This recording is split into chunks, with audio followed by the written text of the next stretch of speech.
Praise the lord. దేవుని నామానికి మహిమ కలుగును గాక. దేవదేవుడు గడిచిన దినాలన్నీ కూడా ఆయన కృపలో ఆయన బిడ్డలుగా మనందరినీ కూడా కాచి కాపాడి మరలా ఈ సమయంలో ప్రభు సన్నిధిలో మనందరమును కలిసి ప్రభువును ఆరాధించడానికి ప్రభు మనకు అద్భుతమైన సమయాన్ని ఇచ్చారు. కాబట్టి ఈ సమయంలో నా ఆత్మీయ కుటుంబమైన మీ అందరిని బట్టి దేవుని నామాన్ని స్తుతిస్తూ ఉన్నాను. ఈ సమయంలో కొన్ని నిమిషాలు ప్రార్థన, పాటలు, దేవుని వాక్య ధ్యానంలో మన ముందుకి కొనసాగుతారు. కాబట్టి ఏకీభవిస్తున్న మిమ్మల్ని అందరినీ బట్టి కూడా నిజంగా దేవుని నామాన్ని మహిమపరుస్తూ ఉన్నాను. ఈ సమయంలో దైవ సేవకురాలు పాస్టర్ గారు ప్రార్థనలో నడిపిస్తారు. Praise the lord.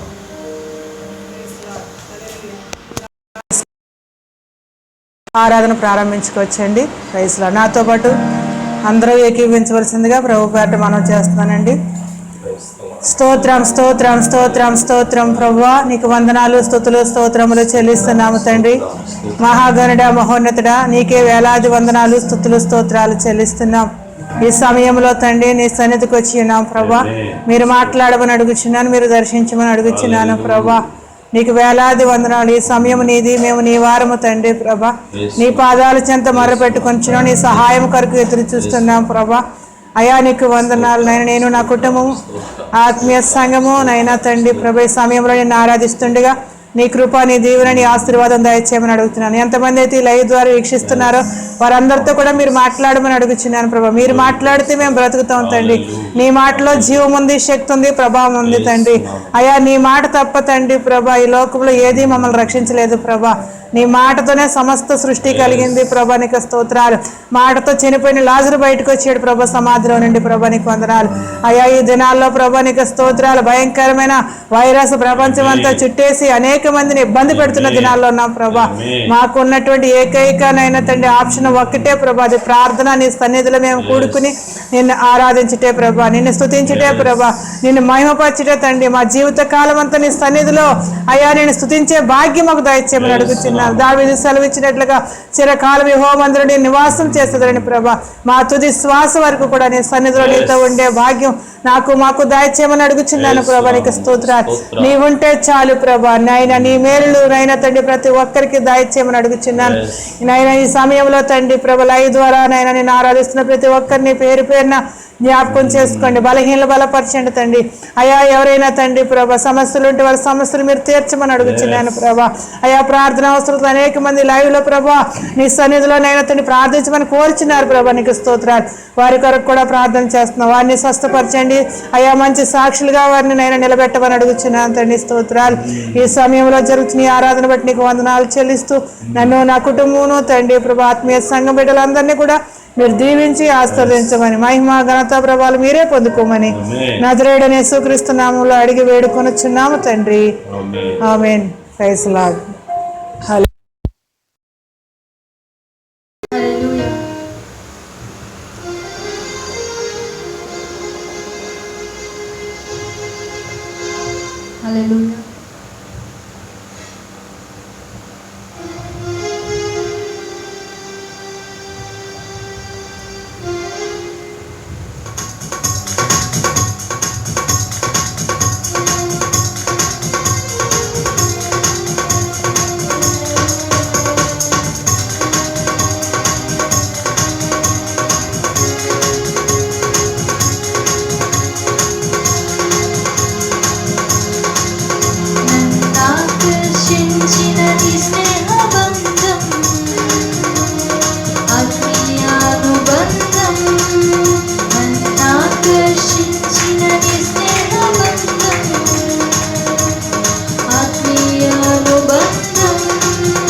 ఆత్మీయ అనుబంధం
లోకంలో పడి ఉండగా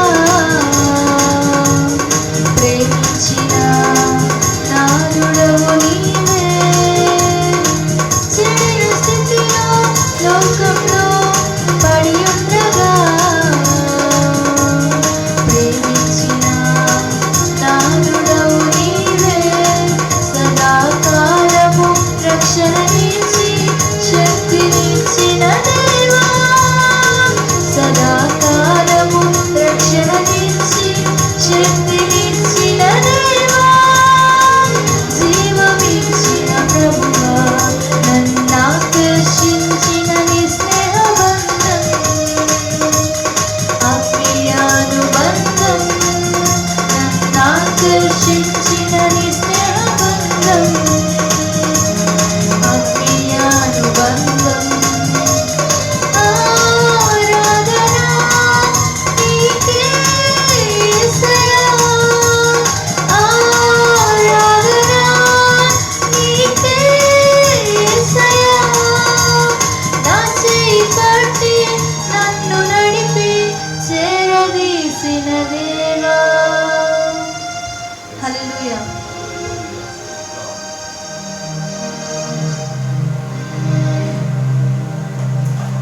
హల్లెలూయా. చిరకాలం నీతో స్నేహం, ఆనందం, మహదానందం అనే పాట పాడుకొచ్చండి.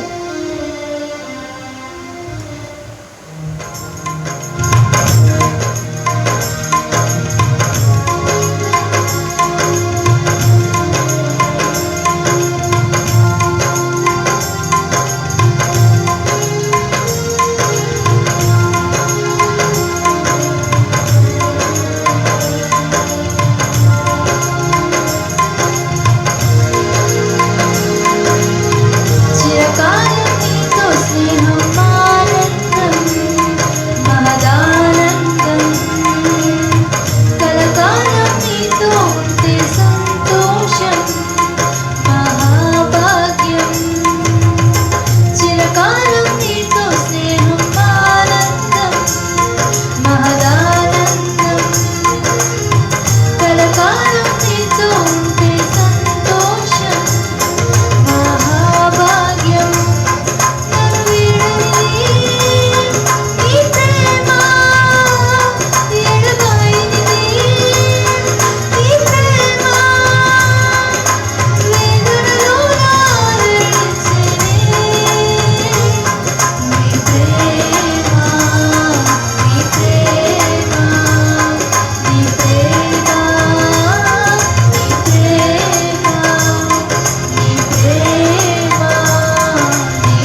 Praise the lord.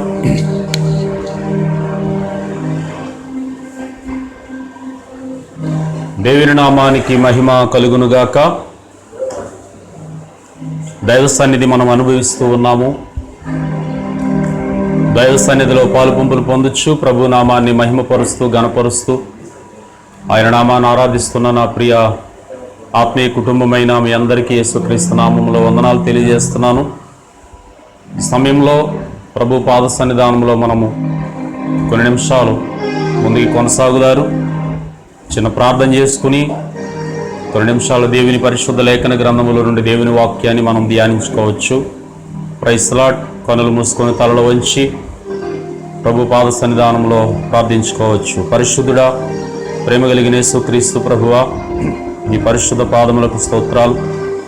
గడచిన దినాలన్నీ ఈ బిడ్డలుగా మమ్మల్ని ఎంతగానో దాచి కాచి కాపాడి ఆదరించి ప్రేమించి పోషించి కష్టతరమైనటువంటి దినాలైనప్పటికీ, దినాలు చెడు దినాలైనప్పటికీ, దుర్దినాలైనప్పటికీ, మరణకరమైన దినాలైనప్పటికీ నీ సన్నిధిలో మేము ఉండి నిన్ను ఆరాధించే కృపను మీరు మాకు ఇస్తూ ఉన్నారు. నీకు స్తోత్రాలు.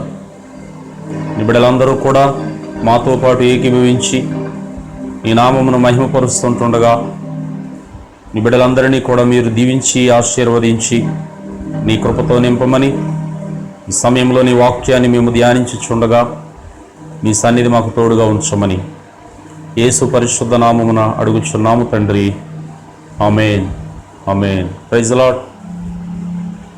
దైవ బిడ్డలైన మీ అందరికీ మరొక పర్యాయము నా హృదయపూర్వకమైన వందనాలు తెలియజేస్తున్నాను.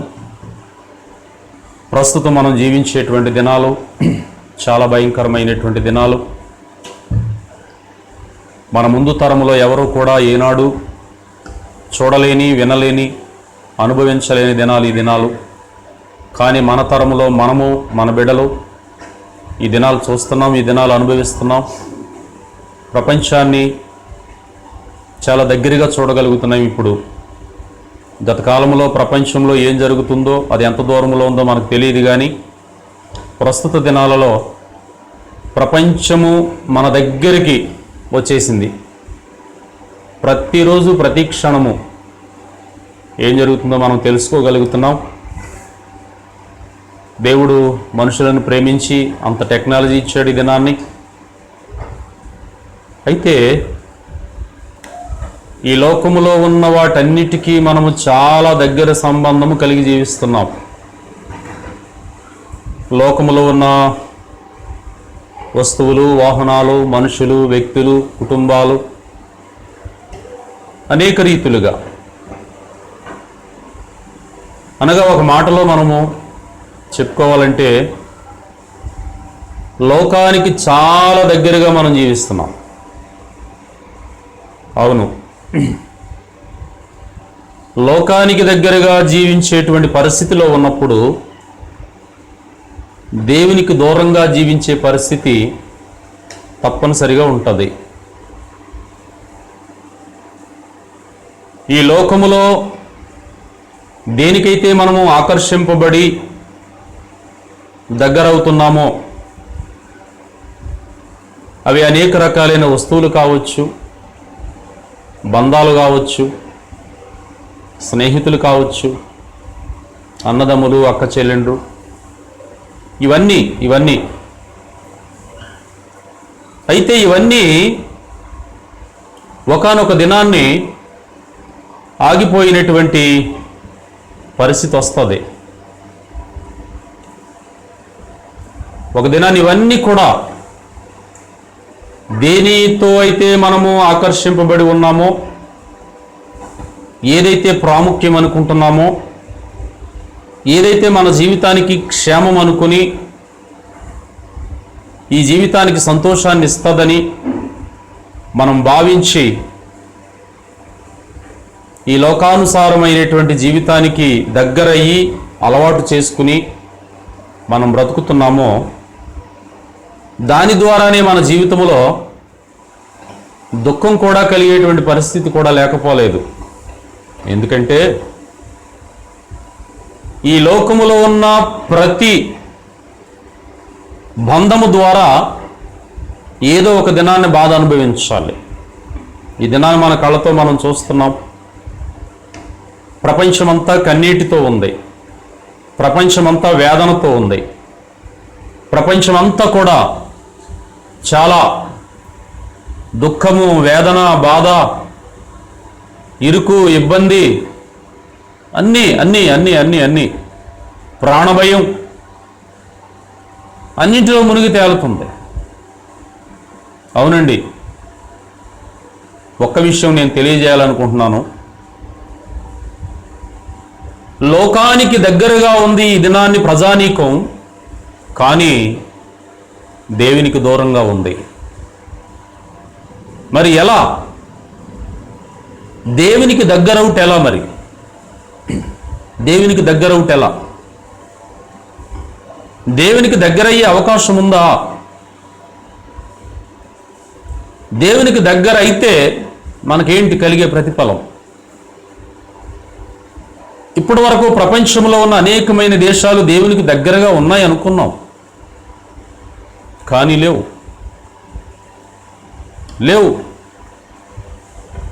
ఈ దినాన్ని దగ్గర అవ్వవలసిన సమయం వచ్చింది. దేవుని పరిశుద్ధ లేఖన గ్రంథములో మనము ధ్యానించినట్లయితే, దేవునిని మనం ప్రేమించకపోయినా దేవుడు మనల్ని ప్రేమిస్తున్నాడు.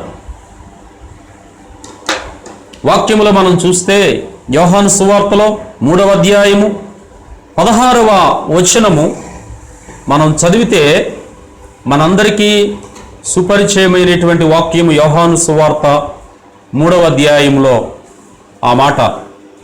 నాతో పాటు మీరందరూ కూడా బైబిల్ తీయాలని తెలియజేస్తున్నాను. ఆ యోహాను సువార్త 3వ అధ్యాయంలో ఆ 16వ వచనంలో ఆ మాట, దేవుడు లోకమును ఎంతో ప్రేమించెను. దేవుడి లోకముని ఎంతో ప్రేమించెను. ఎంత ప్రేమించాడు? హద్దులు లేని ప్రేమ, అవధులు లేని ప్రేమ, కొలతలు లేని ప్రేమ. అవునండి, ఆయన ప్రేమ లోతు, ఎత్తు, వెడల్పు ఇవేమీ కొలవలేం. మనమేమో లోకాన్ని ప్రేమిస్తున్నాం, దేవుడేమో మనల్ని ప్రేమిస్తున్నాడు. ఈ దినాన్ని ప్రపంచాన్ని చూస్తే ప్రపంచము ఆగిపోయినంత పని అయింది. ఇందాక ఒక సహోదరుడు ఫోన్ చేసి చెప్తున్నాడు, ఈ లాక్డౌను మొత్తం 2020వ సంవత్సరం అంతా ఉంటుందంటండి అంటున్నాడు ఆయన. చెప్పలేం, ఉంటే ఉండొచ్చు. ఎందుకంటే నేటి దినాన్ని మరణ రేటు చూస్తే అలాగే ఉంది. ఇది ఆగే పరిస్థితి ఏమీ కనిపించలేదు. అయినా దేవుడు విడిచిపెట్టడం. దేవుని సన్నిధికి మనము రాగలిగినప్పుడు, దేవుని ప్రేమలోని మనము ఒదగగలిగినప్పుడు, దేవుని ప్రేమతో నింపబడగలిగినప్పుడు తప్పనిసరిగా దేవుడు సహాయం చేస్తాడు. ఒక కష్టము ప్రజల మీదకి వచ్చిందంటే ఏదో మార్పు రాబోతుంది, ఏదో అద్భుతం జరగబోతుంది. అవునండి, ఈ దినాన్ని మనుషులు ఆత్మీయ జ్ఞానము కలిగి ఉండవలసిన పరిస్థితి వచ్చింది. ఆత్మీయ జ్ఞానాన్ని పొందుకోవాలి, ఆత్మీయ జ్ఞానాన్ని సంపాదించుకోవాలి, ఆత్మీయ జ్ఞానముతో నింపబడాలి. ఆత్మీయ జ్ఞానము కొదువైపోయింది ఈ దినాన్ని. లోకాన్ని ఆశించి లోక సంపాదన ఎక్కువైపోయి ఆత్మ సంపాదన తగ్గిపోయింది ఈ దినాన్ని. ప్రపంచమంతా శ్రమ కలిగింది అంటే ఇది ఒక వ్యక్తి చేసిన పాపము కాదు, ఒక వ్యక్తి చేసినటువంటి దుర్మార్గము కాదు. ప్రపంచమంతా అలాంటి పరిస్థితిలోనే ఉంది.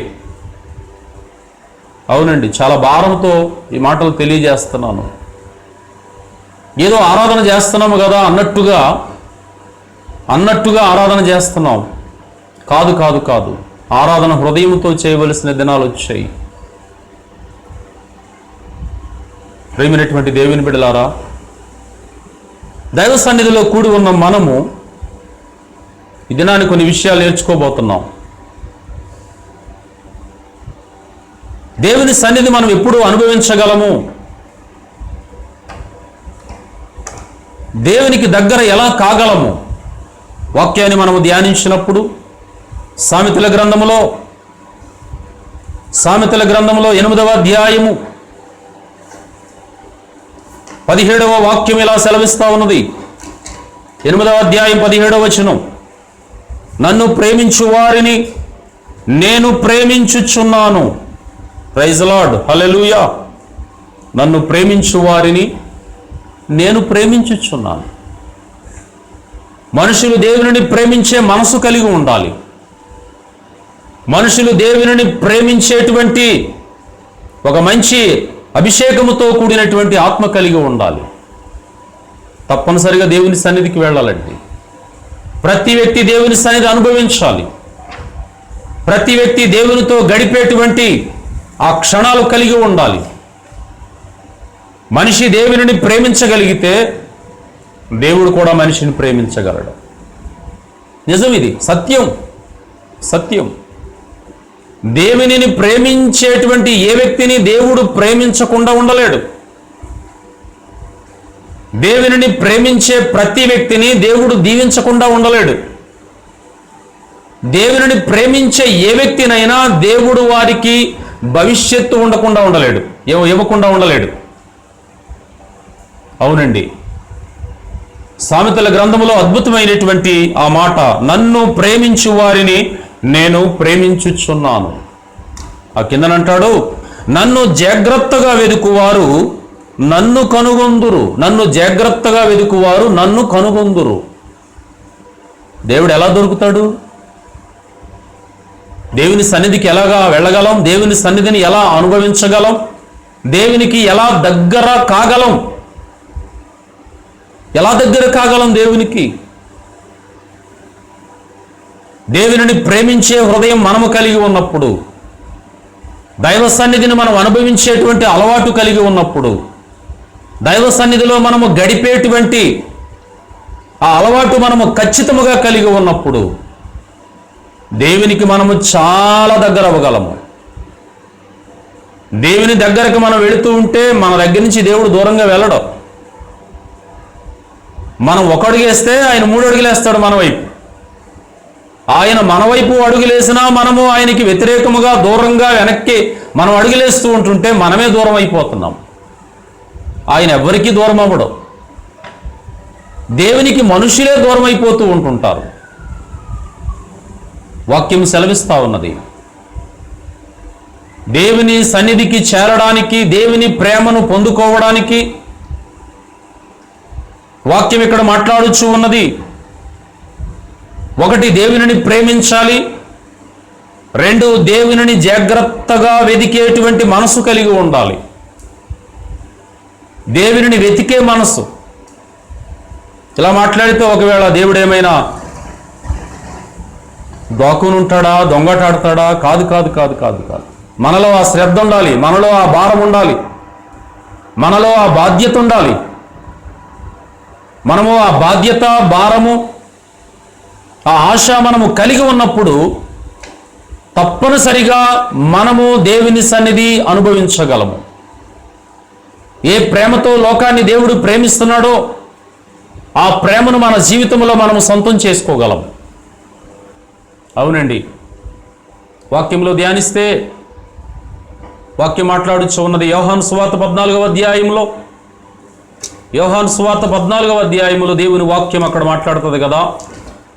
చూద్దరు అందరూ, బైబిల్ గ్రంథాన్ని తీయండి. 14వ అధ్యాయంలో దేవుని వాక్యము 15వ వచనం ఇలా మాట్లాడుచు ఉన్నది. 15వ వచనం, మీరు నన్ను ప్రేమించిన ఎడల నా ఆజ్ఞలను గైకొందురు. హల్లెలూయా. మీరు నన్ను ప్రేమించిన ఎడల, ఈ మాట గుర్తుపెట్టుకోండి. మీరు నన్ను ప్రేమించిన ఎడల, ఎంత అద్భుతం అండి. జస్ట్ ఆయన మనం ప్రేమిస్తే చాలు. మనం ఆయనను ప్రేమిస్తే అప్పుడు ఆయన మనకేమిస్తాడు? ఆయన వాక్యమును, ఆయన ఆజ్ఞలను, ఆయన స్వరమును, ఆయన సన్నిధిని దేవుడు మనకిస్తాడు. ఈ లోకములో మనల్ని రక్షించేది ఏంటంటే ఆయన సన్నిధి. ఈ లోకములో మనల్ని కాపాడేది ఏంటంటే ఆయన వాక్యము. ఈ లోకములో మనము నశించిపోకుండా మనల్ని భద్రపరిచేది ఏంటి? ఆయన స్వరము. ఆయన సన్నిధి మనం వెతికినప్పుడు ఆయన దర్శనాలు మనం చూడగలం. దేవుని పరిశుద్ధ లేఖములో కొంతమంది భక్తులు ఉన్నారు. వారు దేవునిని ఎరిగిన వారు కాదు, కేవలం దేవుని గురించి వారు కొంచెం తెలుసుకున్నారు. కొంచెము తెలుసుకున్నటువంటి ఆ చిన్న భక్తితో వారు జీవిస్తున్న తరుణములో వారికి ఒక ఆశ. ఏంటి ఆశ? మేము దేవునికి దగ్గర అవ్వాలి.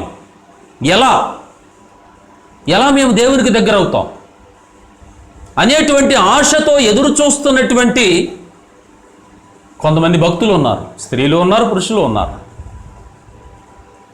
అందులో ఒక స్త్రీ గురించి మీకు నేను తెలియజేయాలని ఆశపడుతున్నాను. అపోస్తుల కార్యములు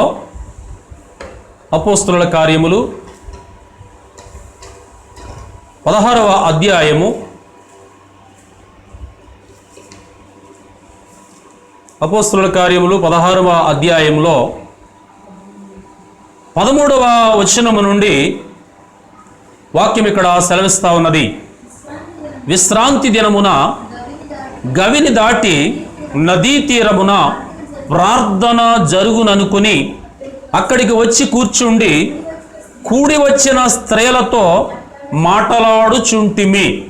అప్పుడు లూదియా అను దైవ భక్తి గల ఒక స్త్రీ వినుచుండెను. ఆమె ఊదారంగు పొడిని అమ్ము తుయతైరా పట్టణస్థురాలు.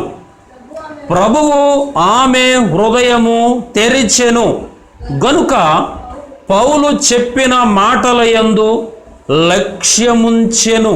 దేవునికి స్తోత్రం. ప్రియమైనటువంటి దేవుని బిడ్డలారా, మనం జాగ్రత్తగా ఆలోచించాలి, అర్థం చేసుకోవాలి. ఆమె ఒక స్త్రీ. ఇక్కడ సందర్భాన్ని మనం ఆలోచన చేస్తే అపోస్తులుడైనటువంటి పౌలు మాసిదోనియా దేశము వెళ్ళాడు. మాసిదోనియా దేశములో పౌలు సువార్త ప్రకటించడానికి ఉపక్రమించాడు. ఎందుకంటే పౌలు ఎక్కడికి వెళ్ళినా సమయాన్ని వృధాగా గడిపేవాడు కాదు. ఎవరో ఒకరికి సువార్త ప్రకటించాలి. ఒక ఆత్మనైనా ప్రభువు కొరకు రక్షించాలి. ఒక వ్యక్తినైనా ప్రభు సన్నిధికి నడిపించాలి. ప్రభువుకు దూరంగా ఉన్న వ్యక్తులను, ఈ లోకానికి దగ్గరగా ఉన్న వ్యక్తులను, వారిని ప్రభు చెంతకు నడిపించాలి, దేవుని సన్నిధికి నడిపించాలి.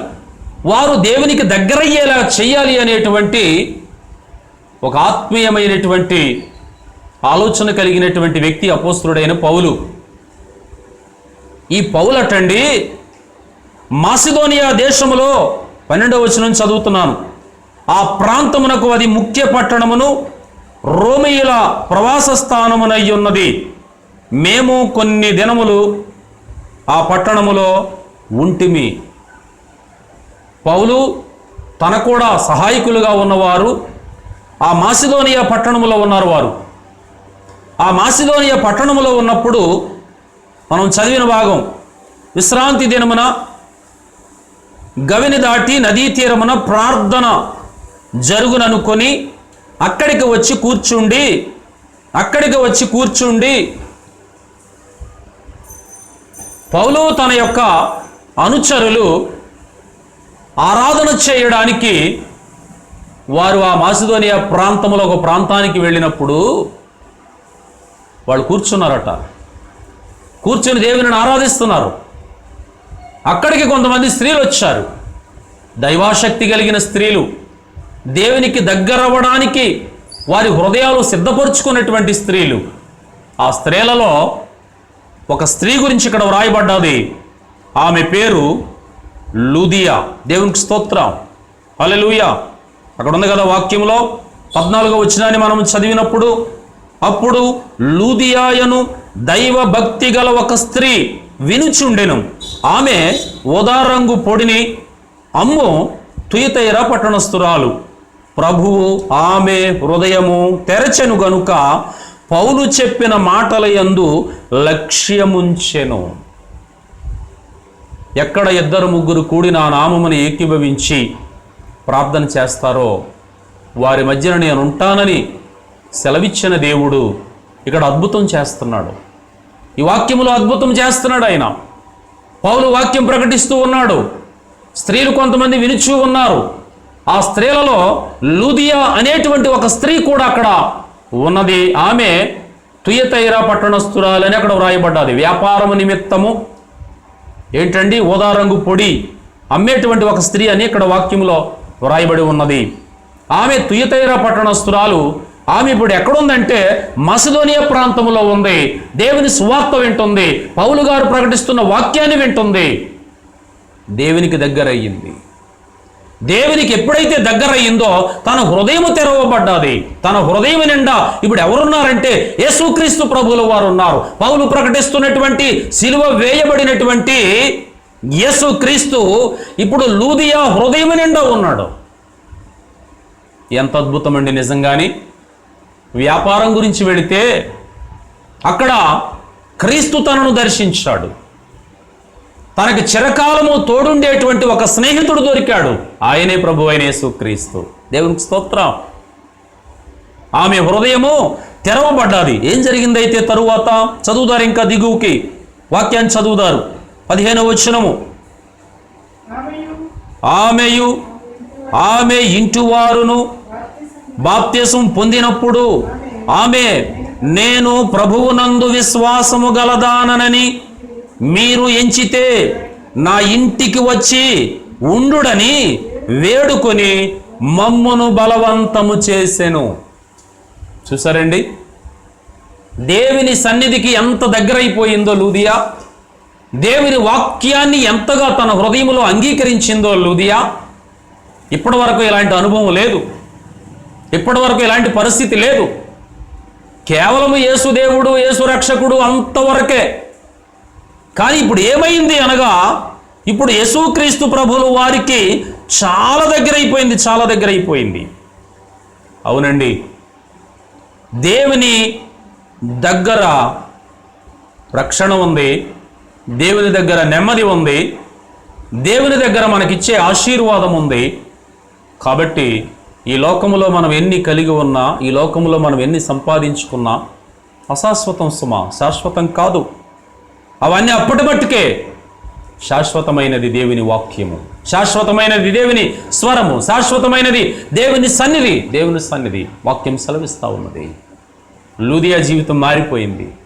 అంతేకాదు, లూదియాను బట్టి లూదియా కుటుంబము యేసుక్రీస్తుని అంగీకరించింది. ఎంత అద్భుతమండి. ఇప్పుడు పౌలుతో ఉన్నటువంటి సహాయకులను తన ఇంటికి ఆహ్వానిస్తూ ఉన్నది. చదివాం కదా అక్కడ ఆ 15వ వచనంలో ఆఖరి లైన్లో, నా ఇంటికి వచ్చి ఉండుడని వేడుకొని మమ్మును బలవంతము చేసెను. అద్భుతం జరిగింది లూదియా జీవితంలో. ఇప్పటి వరకు దేవుని సన్నిధికి దూరంగా ఉంది. దేవుని వాక్యము వినుట ద్వారా దేవునికి దగ్గరయ్యింది.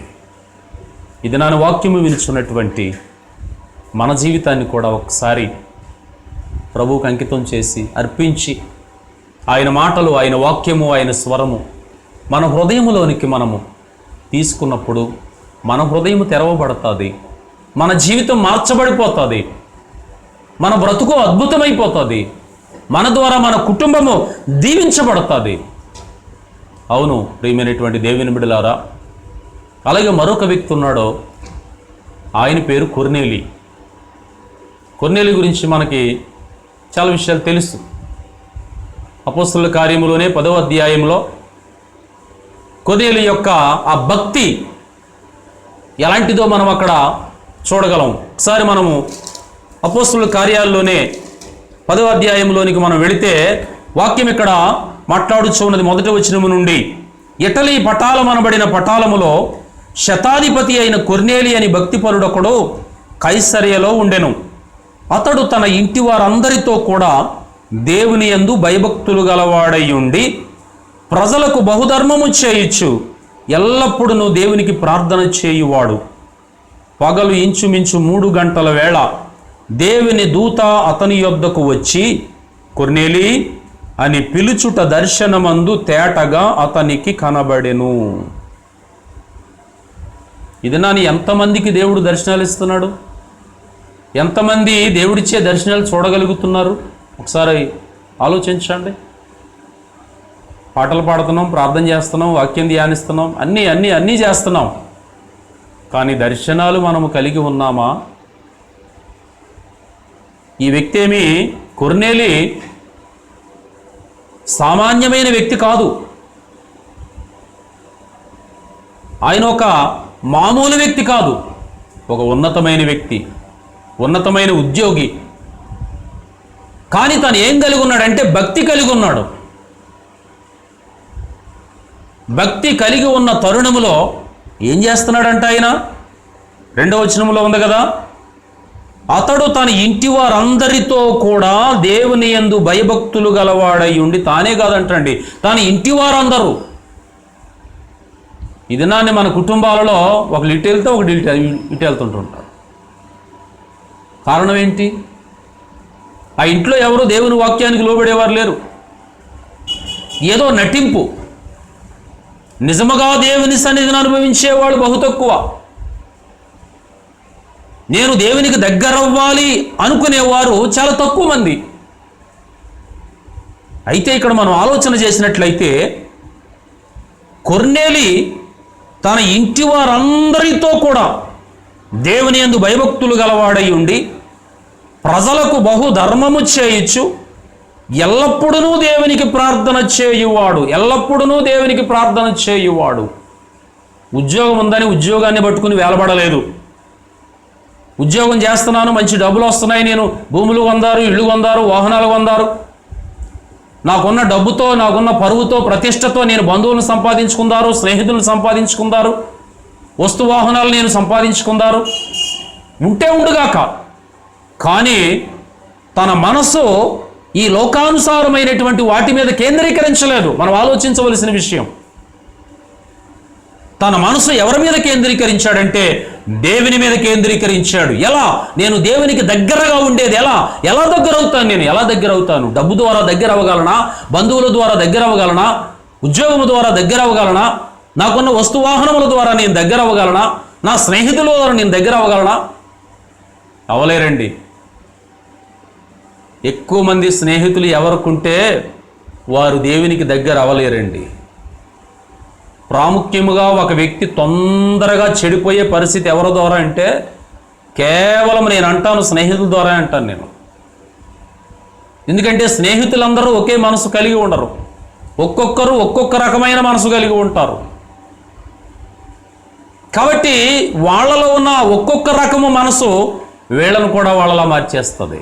ఒక సామెత కూడా ఉంది కదా మనకి, ఏంటండి, 6 నెలలో వారితో సహవాసం చేస్తే వీరే వారైపోతారట. సామెత కూడా ఉంది. అందరూ స్నేహితుల వలనే చెడిపోతారని నేను అన్నాను. ఎక్కువ శాతం నేను అనేది ఎక్కువ మంది కొంతమంది మంచి స్నేహితులు ఉంటారు, వారి ద్వారా బాగుపరచబడేవారు కూడా ఉంటారు. మరి ఇలాంటి కొర్నేలి లాంటి స్నేహితులు ఉంటే ఒకవేళ అలాంటి వారితో స్నేహం చేస్తే వారి జీవితం ఎప్పటికీ పాడైపోదు. ఆలోచించాలి. మనము కానీ మన పిల్లలు కానీ మనము కలిగి ఉండే స్నేహితులు ఎలాంటి వారై ఉండాలంటే కొర్నేలి లాంటి స్నేహితులై ఉండాలి. ఎంత మంచి సాక్ష్యం అండి కొర్నేలిది. తన ఇంటివారు దేవుని యందు భయభక్తులు కలిగి ప్రతిదినము దేవునిని ప్రార్థించేటువంటి అలవాటు కలిగినటువంటి వాడు, ఎల్లప్పుడూ. అయితే ఒక అద్భుతం ఇక్కడ 3వ వచనము నుండి, పగలు ఇంచుమించు 3 గంటల వేళ దేవుని దూత కొర్నేలి దగ్గరకు వచ్చి కొర్నేలి అని పిలుచుట దర్శనమందు తేటగా అతనికి కనబడెను. అతడు దూత వైపు తేరు చూసి భయపడి, ప్రభువా ఏమని అడిగాను. అందుకు దూత, నీ ప్రార్థనలను నీ ధర్మకార్యములను దేవుని సన్నిధికి జ్ఞాపకార్థముగా చేరినవి. ఎంత భాగ్యమండి నిజంగానే. ఎంత అద్భుతమైనటువంటి భక్తి జీవితం ఇప్పుడు కలిగి ఉన్నాడండి కొర్నేలి. చూసారా ఎలా దేవుని సన్నిధికి మనము దగ్గర అవుతాం, ఎలా దేవునికి దగ్గర అవుతాం. దేవుని సన్నిధి మనం వెతికినప్పుడు ఒకటి ప్రార్థనా జీవితం ఉండాలి, 2 వాక్యానుసారంగా జీవించే జీవితం ఉండాలి. ఈ 2 లేకపోతే ఆ వ్యక్తి లోకముతోనే స్నేహం చేస్తాడు. ఆ వ్యక్తిలో లోకమే ఆకర్షిస్తూ అనుభవించాలనేటువంటి ఆశా కోరిక కలిగి ఉంటారు. కానీ కొర్నేలి జీవితాన్ని ఇక్కడ మనం చూసినట్లయితే తన హృదయం కూడా తెరవబడ్డది. అక్కడ లూదియా దేవునికి దగ్గరయింది, ఇక్కడ కొర్నేలి దేవునికి దగ్గరయ్యాడు. అవునండి, కొర్నేలి ఆషామాషి వ్యక్తి కాదు, మామూలు వ్యక్తి కాదు. అద్భుతమైనటువంటి ఉన్నతమైన స్థితి తనదే. కానీ ఈ లోకములో ఉన్న వాటన్నిటికంటే యేసుక్రీస్తుకే మొదటి స్థానం ఇచ్చాడు. ఇది నాని వాక్యము వినిచున్నటువంటి మనము దేవునికి దగ్గర ఎలా కాగలము, ఎలా దగ్గర అవ్వాలో 2 జీవితాలు దేవుడు మన ముందు పెట్టాడు. కాబట్టి ఈ దినాన్ని ఇంకా ఎలా కావాలి దేవుని దగ్గర, ఇంకా ఎలా కావాలి దేవునికి దగ్గర, దేవుని నీ స్నేహితునిగా చేసుకో. యేసుక్రీస్తుని నీ నిజమైన స్నేహితుడిగా నీ జీవితంలో చేసుకో. ఆయన సన్నిధిలో ప్రవేశించు, ఆయనను ప్రార్థన చేయి, ఆయన వాక్యాన్ని విను, ఆయన నీకు దర్శనములు ఇస్తాడు. కొర్నేలికి దేవుడు దర్శనాలు ఇస్తున్నాడు. కొర్నేలి జీవితం ఒక అద్భుతమైన జీవితం అయిపోయింది. పేతురుని పిలిపించుకున్నాడు, పేతురుని తన ఇంటికి పిలిపించుకున్నాడు. ఎందుకు? వాక్యం చెప్పించుకోవడానికి. మీరు ఖాళీగా ఉన్నప్పుడు ఆ 10వ అధ్యాయం అంతా కూడా అపోస్తుల కార్యాలు చదవండి, చాలా అద్భుతమైన సందర్భాలు అందులో ఉంటాయి.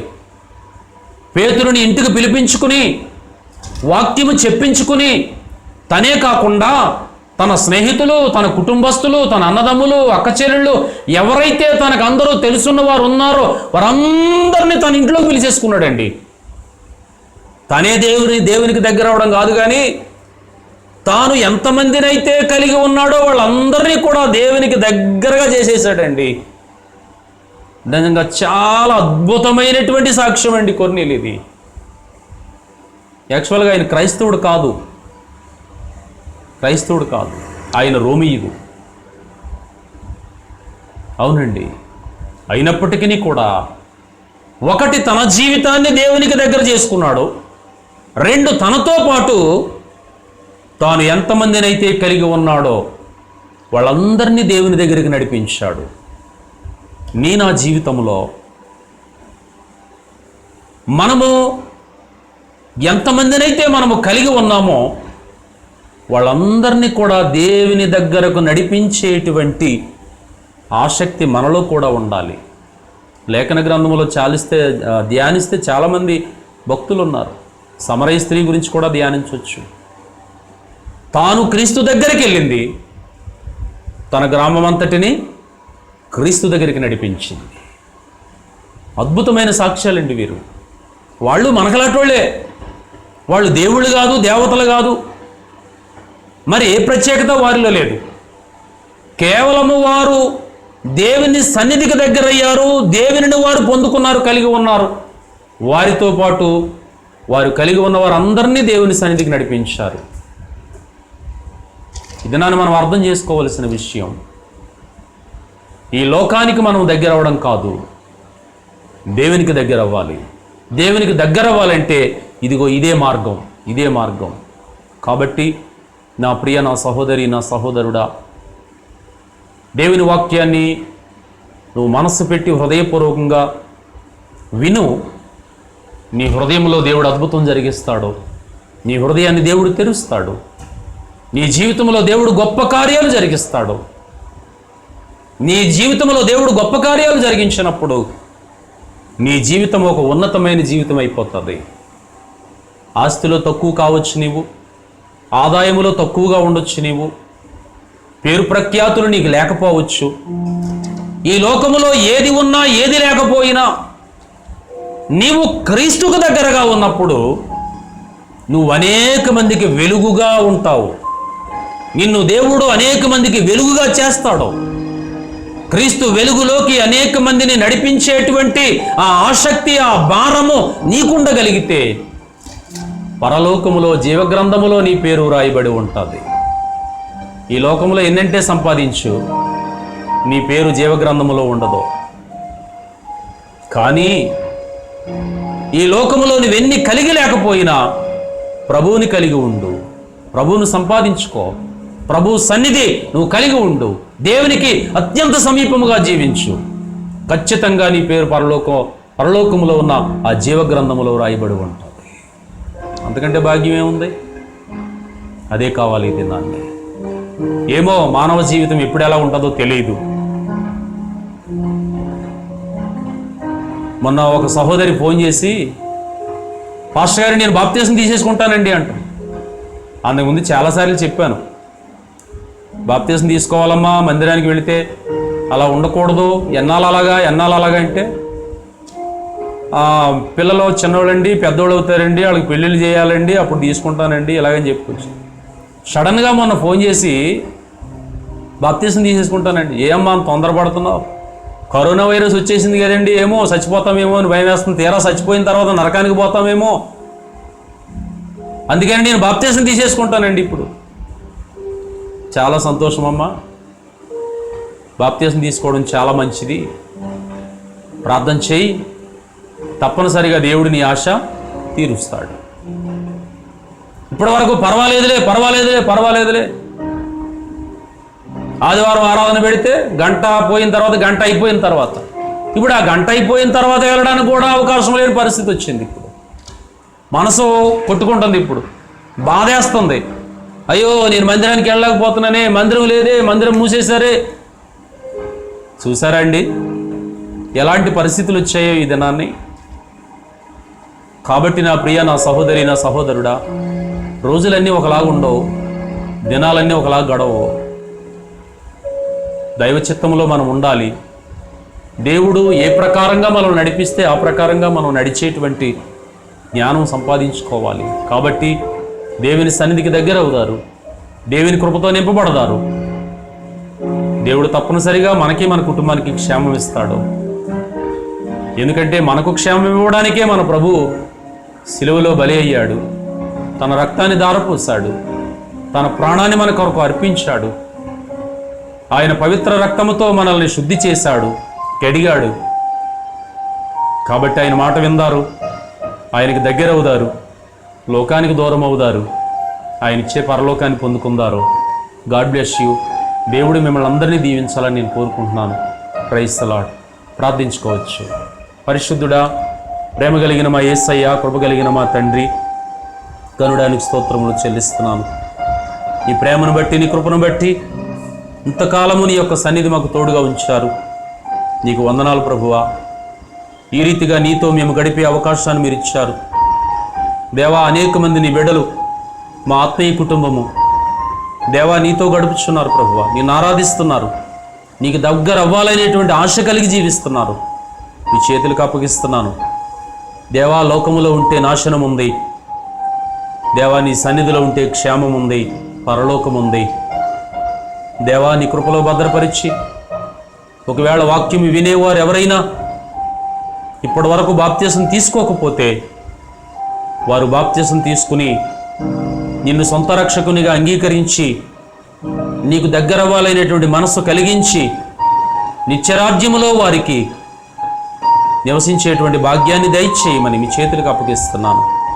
మేలు చేయండి, మహిమ పొందండి, కృప చూపించండి.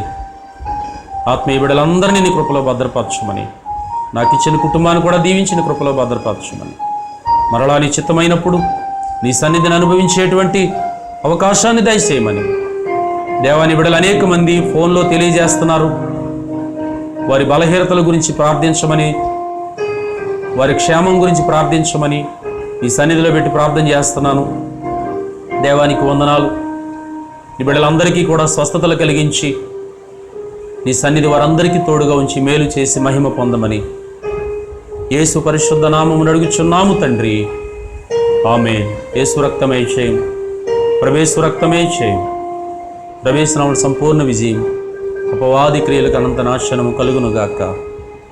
ఆమేన్. ఆమేన్ ఆమేన్. Praise lord. God bless you. దేవుడు మిమ్మల్ని అందరినీ దీవించి ఆశీర్వదించుగా. Praise lord.